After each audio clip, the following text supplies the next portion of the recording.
ಇದೆಲ್ಲ ನೋಡಿ, ಇದು ಈ ಕೂದಲು ಇದೆಯಲ್ಲ, ಇದೆಲ್ಲ ಅವ್ರದ್ದೇ ಆತ್ಮಗಳಿದ್ದು. ಇದನ್ನೆಲ್ಲ ನಾವೇ ಬಿಡಿಸ್ತೀವಿ. ಅದು ಆತ್ಮವನ್ನು ನಾವು ಹೊಡೆದೋಡಿಸಿದಾಗ ಆ ಆತ್ಮನ ನಾವು ಇಲ್ಲೇ ಬಂದಿ ಮಾಡಿ ಇಟ್ಟಿದ್ದೀವಿ. ಅಂದರೆ ಈ ಗುಡಿಯಲ್ಲಿ ಇಲ್ಲೇ ಆತ್ಮ ಅದು ಮತ್ತೆ ಎಲ್ಲೂ ಹೋಗಬಾರ್ದು, ಹೊರಗಡೆ ಹೋಗಬಾರ್ದು. ಯಾಕಂದರೆ ಶನೇಶ್ವರ ಅಂದರೆ ಇಡೀ ಜಗತ್ತಿಗೆ ಗೊತ್ತು, ಇಡೀ ವಿಶ್ವಕ್ಕೆ ಗೊತ್ತು. ಯಾಕಂದರೆ ಶನೇಶ್ವರ ಅಂತಂದರೆ ಅಂಥ ತಂದೆನೇ ಬಿಡಲಿಲ್ಲ.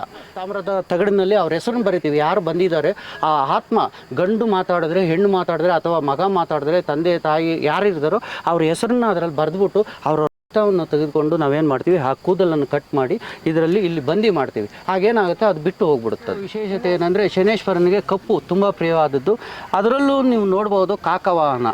ಮತ್ತು ಈ ಕಪ್ಪು ಕಾಯಿ ಕಟ್ಟುವ ಉದ್ದೇಶ ಅಷ್ಟಮ ಶನಿ ಜಾತಕದಲ್ಲಿ, ಪ್ರತಿಯೊಬ್ಬರ ಜಾತಕದಲ್ಲಿ ಅಷ್ಟಮ ಶನಿ, ಪಂಚಮ ಶನಿ, ಸಾಡೆ ಸಾತ್ ಶನಿ ಅಂದರೆ 7ನೇ ಶನಿ ಅಂತ ಹೇಳ್ತೀವಿ ತಮಿಳಲ್ಲಿ.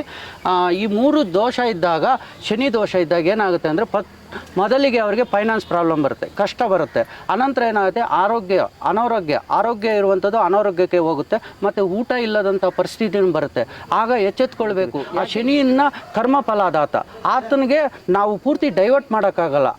ಆ ಸಮಯದಲ್ಲಿ ಆತನಿಗೆ ಶನಿ ಇದೆ ಅಂತ ಗೊತ್ತಾದಾಗ ಪ್ರತಿ ಶನಿವಾರ ಗುಡಿಗೆ ಹೋಗಬೇಕು, ಒಂದು ಕಾಯಿ ಕಟ್ಟಬೇಕು, ಒಂದು ಎಣ್ಣೆಯನ್ನು ಅರ್ಪಿಸಬೇಕು, ಎಳ್ಳು ಬತ್ತಿ ಹಚ್ಚಬೇಕು.